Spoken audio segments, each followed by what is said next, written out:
कानूनी प्रक्रिया है, बार बार हमने इस बात को कहा है कि कानूनी प्रक्रिया में किसी का भी हस्तक्षेप या किसी भी तरीके की टिप्पणी उचित नहीं है। न्यायिक प्रक्रिया है, विकल्प है उनके पास। अभी ऊपर की अदालत में जाकर देखिए, बयान तो उन्होंने दिया था, अब न्यायालय ने इस बयान को के ऊपर जिस तरीके से सज़ा सुनाई है, अब उसके खिलाफ ये ऊपरी अदालत में जाते हैं नहीं जाते हैं, पर मुझे लगता है कि जो भी उचित होगा ऊपर की अदालत भी उसी हिसाब से अपना आदेश देगी। महागठबंधन ने पैदल मार्च निकाला है, इसी को लेकर राहुल गांधी को लेकर महागठबंधन ने पैदल मार्च निकाला है सड़क से सदन तक। देखिए, विपक्ष प्रयास तो करता ही है एकजुटता दिखाने की विभिन्न मुद्दों पर दिक्कत यही है कि विपक्ष के ही कई ऐसे महत्वाकांक्षी दल हैं जो इनकी एकजुटता के प्रयासों को ख़त्म करने का कार्य करते हैं। ममता बनर्जी जी हों जो अपना अकेले चलो की रणनीति पर निर्णय लेती हैं। बहरहाल विपक्ष के ये प्रयास कितने कामयाब होते हैं नहीं होते हैं ये तो आने वाला वक्त ही बताएगा, पर हाँ, कुछ ऐसे विषय हैं जो कि कानून से जुड़े हुए होते हैं, उसमें मुझे नहीं लगता कि बहुत ज़्यादा हस्तक्षेप करने से कोई लाभ किसी को मिलता है। पंजाब और दिल्ली ऐसे राज्यों में जहां जनता पर भार कम किया जा रहा है, वहीं बिहार नीतीश कुमार के राज्य में बिजली दरों को बढ़ा दिया गया है। अब जो है 2 रुपये और महंगा हुआ है बिजली। कल मैं इस विषय को लेकर एक विस्तृत प्रेस वार्ता आप सबके साथ करूंगा, क्योंकि इससे पूर्व ये जानकारी मुझे लगता है लोक जनशक्ति पार्टी रामविलास और मैंने खुद ही आप लोग के साथ कुछ समय पूर्व साझा की थी कि कैसे बिहार सरकार प्रयास कर रही है बिजली की दरों को बढ़ाने का। और मुख्यमंत्री जी का वो बयान, हम लोग की प्रेस वार्ता के बाद मुख्यमंत्री जी का ये बयान आया था। एक कार्यक्रम के दौरान मुख्यमंत्री जी ने कहा था कि बिजली के बिल कम तो नहीं होंगे।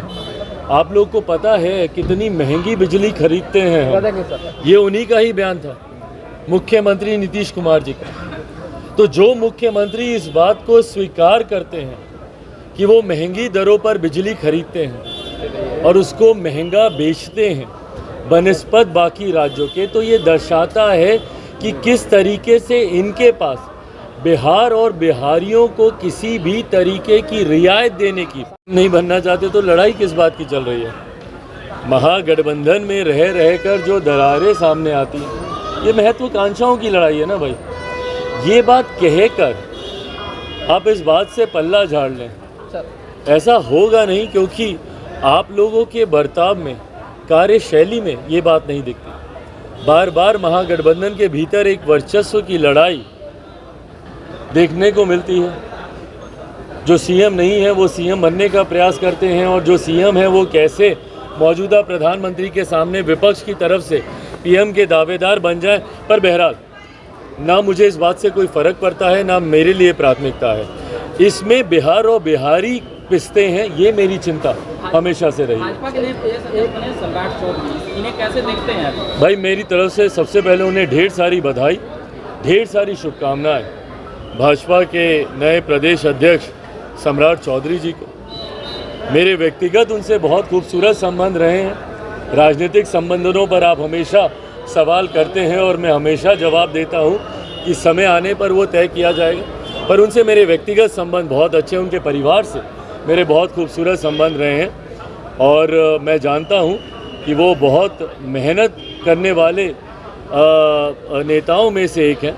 उम्मीद करता हूं कि जो भी निर्णय वो प्रदेश अध्यक्ष के रूप में लेंगे वो अपनी पार्टी के हित में और सबसे ज़्यादा महत्वपूर्ण प्रदेश के हित में लिए गए वो फैसले। चिराग जी, एक अहम सवाल है, आज जो पैदल मार्च महागठबंधन के नेताओं ने निकाला उसमें जेडीयू नहीं थी, क्या लगता है जेडीयू का झुकान भाजपा की तरफ हो रहा है? क्योंकि कोई भी विधायक शामिल नहीं थे उसमें। भाई मुझे कोई फ़र्क नहीं पड़ता किसका झुकान किस तरफ हो रहा है, पर ये इतना ज़रूर दर्शाता है कि विपक्षी एकता जो बार बार दिखाने का प्रयास किया जाता है, वो विपक्षी एकता कम से कम नहीं है।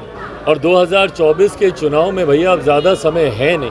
ऐसे में अगर विपक्ष आज की भी तारीख में एकजुट नहीं हो पाया तो एक बात स्पष्ट है कि पुनः 2024 में मौजूदा प्रधानमंत्री जी को प्रधानमंत्री बनने से कोई नहीं तो रोक आप पाएगा। चाहते हैं विपक्ष एकजुट हो, जो आप कह रहे हैं, आप चाहते हैं कि भाजपा भाई हमें इससे क्या फ़र्क पड़ता है भाई, विपक्ष एकजुट होता है कि नहीं होता। ये विपक्ष एकजुट होने का प्रयास यही लोग ना करते हैं बार बार। कौन लोग बोलता है? महागठबंधन में कांग्रेस दल शामिल है कि नहीं है? कांग्रेस के लोग ही हमेशा बोलते हैं, विपक्षी एकता की बात करते हैं। अलग अलग दल के नेता इनके बोलते रहते हैं कि भैया जब तक विपक्ष एकजुट नहीं होगा तब तक मौजूदा केंद्र सरकार या मौजूदा प्रधानमंत्री को हटाना संभव नहीं हो पाएगा। तो विपक्षी एकता का नारा भी बार बार यही देते हैं और विपक्षी एकता को धराशायी भी इन्हीं के ही घटक दल करते हैं। यही वो सरकार है जिसने आज से, और मुख्यमंत्री नीतीश कुमार जी ने कल, ये तमाम बातें और विस्तार से आप लोगों के साथ साझा करूंगा।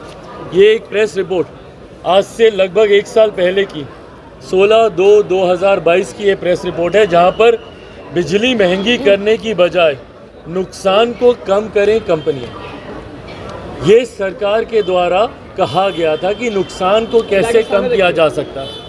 पिछले 1 साल में इन कंपनियों ने क्या किया नुकसान को कम करने के लिए, और इनके मंत्रियों ने, इनके नेताओं ने क्या किया भैया, इनके अधिकारियों ने क्या किया।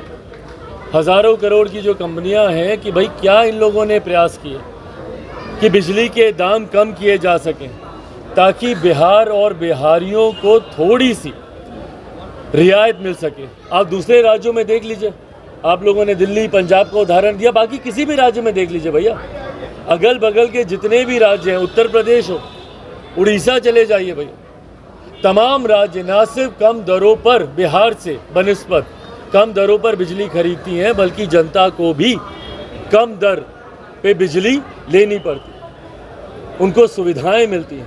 पर बिहार सरकार कैसे बिजली का बोझ, और भाई बिजली का बोझ हर व्यक्ति को प्रभावित करता है।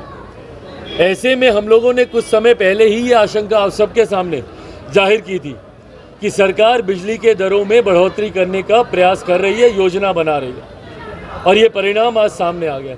ये दर्शाता है कि मुख्यमंत्री नीतीश कुमार जी के पास ये समय नहीं है कि भैया वो बैठें और तरीका निकालें कि कैसे बढ़ते हुए बिजली के दामों को कम किया जा सके। इनके पास फुर्सत है अपनी कुर्सी को बचाने की योजना निकालने का, पर इनके पास ये फुर्सत नहीं है कि बढ़ते दामों को कैसे कम किया जा सके ताकि बिहारियों को कुछ रियायत मिले। तेजस्वी यादव